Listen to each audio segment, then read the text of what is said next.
войны по несколько семей жили в одной хате. И вот летит немецкий самолет.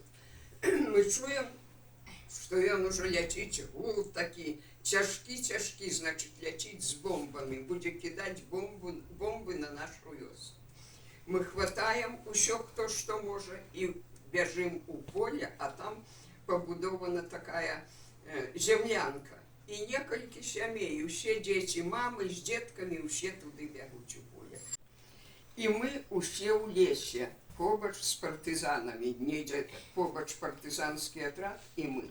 И вот ночью лье дождь, мы под нейкой сосной, мама нас понакрывала усім, чим могла. Что было, якія одежки были, сама стоит над нами, а дождь лье целую ночь. Уявляете, какое тяжкое життя, вам тяжко это и уявить, конечно. А моя сябровка, так само наставница, Ира Борисенок, она с Алексеевки. Вот она мне рассказывала, як она... Дети утекали, немецкий танк на их наступая, убачил, что дети бегут, утекают, и он развернулся и на их, а яны в болото бегут, утекают. Говорит, оглядаемся, бачим, что вот-вот нас нагонит танк и задушит нас. Уявляете, дети, як это страшно. А потом, говорит, наши советские танки их дали, развернули, и их развернули, и они уже стали утекать. И наши уже танки, советские, их погнали. Вот так.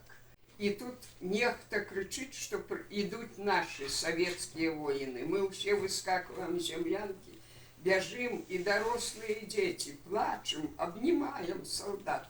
А они все худые, грязные все ребята идут, потому что они гонят фашистов через нашу вёску. А тогда вот они шли далее на нашу вёску, где я теперь живу, на Бардиловку, а тогда на Алексеевку, и пошли далее на Самохваловичи. Это, конечно, страшно. А одеть нема чего. И мама из немецкого шинеля. Немцы, как утекали, покидали свои одежи, и некоторые и мотоциклы кидали, там у вёсцы были люди, тогда подобрали.